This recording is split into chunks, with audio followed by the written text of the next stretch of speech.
No, ayan po, magandang gabi sa inyong lahat, mga boss Chip Amo, Sir Alas Gis, 3 ng gabi sa Pilipinas. Kamusta po kayong lahat, mga kababayan? Umpisahan natin itong maiinit na tatalakayin natin sa araw na ito, mga bossing. Ano po? Ay, syempre, yung lagi nating sinasabi, kung kayo po ay hindi pa nakasubscribe dito sa ating channel, nakikita nyo po yung subscribe button dyan sa ilalim po. Pindutin nyo lang po, upang sa ganon kayo ay laging ino-notify ni YouTube pag mag-uumpisa po tayo ng ating mga talakayan, mga kababayan. Kasi yung iba hindi receive ng notification. Ano po? Dahil hindi nakasubscribe, mga bossing.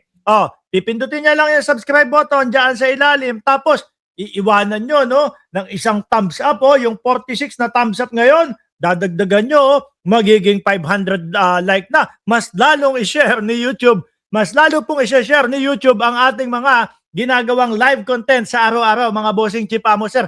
At syempre, dahil kanina pa ho kayo nandyan, i-shoutout ko na kayo na kayong mga nag-iintay dyan sa comment section. Nandyan si Joby Queen, nandyan si Emmanuel Bonggao, si Ma'am BG Badjola, si Emmanuel Bonggao, sino pa, si Rod Santos, nandyan din si Leonida Del Rosario, nandyan din si Bongal, Sid, buong Cereza Force family, Evangeline Bonifacio, Abing Sulit, nandyan, nagtatanong kung live tayo ngayon, live na live po tayo. Nandyan si Rolly Soriano, Bilma, Belsonda, si Remya, Pasyolan, madaming bago ngayon si Danilo Paulino, Bilma de la Cruz, Rolly Soriano, Ma'am BG Badjola, Rhea Granadosin, nandyan din si Emmanuel Bonggao ulit, pangatlong beses ko nang na-shoutout, at si Gita Gutan, Ruel, at Milagros Lopez,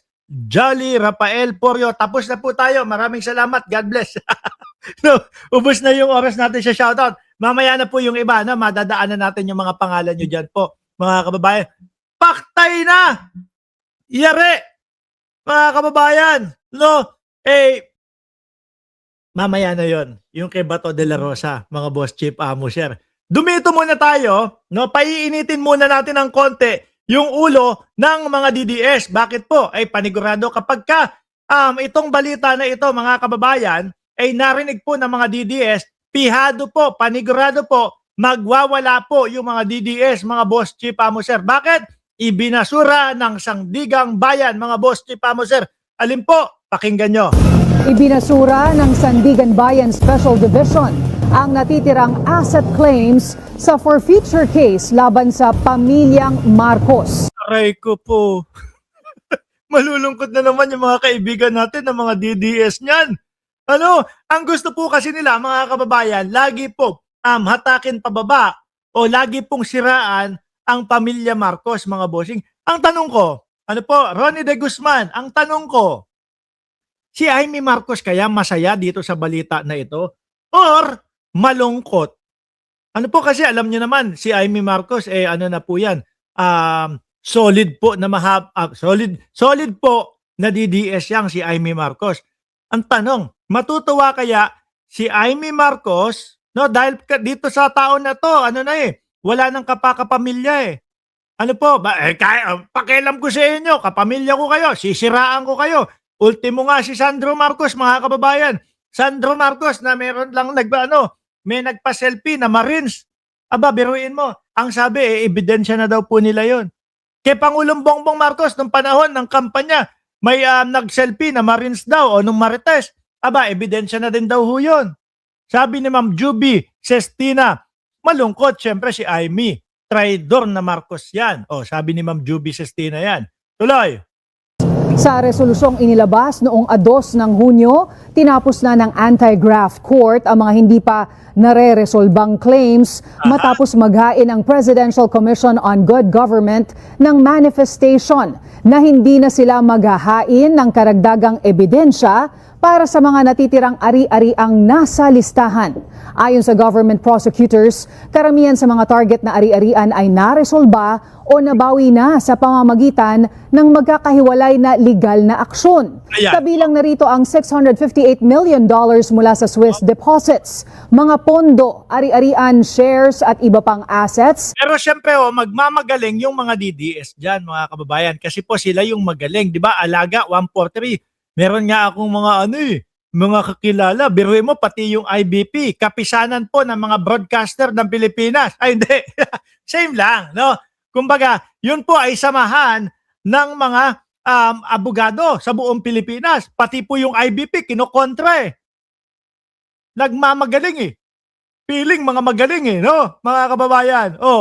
Biruin mo, sabi, ay nako, mali, si Sherwin Gatchalian. Sabi ng IBP, hindi, okay na yan, rekta na sila. May sapat na bilang sila doon sa quorum na yon. Sabi ni Roberto Santos, masaya si Mangga, hihingi ng share yan. Kabilang ang Arelma accounts, Malacanang jewelry collection at kinita mula sa pagbebenta ng mga nakumpiskang painting at obra na nagkakahalaga ng $17 million. Ganyan naman din ho kasi mga kababayan, yung mga DDS. Ano po, magkakaso, maghahain. Pero kapag hindi pumabor sa kanila, yung resulta ng kaso, ang sasabihin nila, nako, binayaran niyang mga yan. Nako, namalitahan yung Sandigan Bayan. Nako, wala na talagang ano. Ang gusto nila, kailangan laging papabor po sa kanila. Pag hindi po pumabor yung resulta ng kaso, mga bossing, sasabihin nila, bayaran ang mga yan. O, di ba? Lagi po ganyan yan, mga kababayan. Mga DDS pa. Santambak na bobo yan. Santambak na mahihina ang kokote niyan, mga bossing eh. Paano po? Nalunod na mga kababayan doon sa pagsuporta nila sa mga Duterte. Kaya po, nahihiya na kahit na dispalinghado na yung mga katwiran, kahit na po yung mga alam nila na hindi na dapat nila pinapaniwalaan, wala. Sila yung totoong kain suka. Bakit po? Kasi yung mga alam nila na hindi naman totoo, kinakailangan nila, kainin nila, lunukin nila, at paniwalain yung kanilang sarili na totoo yun. Diba? Summer Gabin, live ba to? Hello? Live po yan. Na-shoutout kita. Diba? Tinatawag nila tayo, kain suka, ang pula at pink. Kasi magkagalit yan.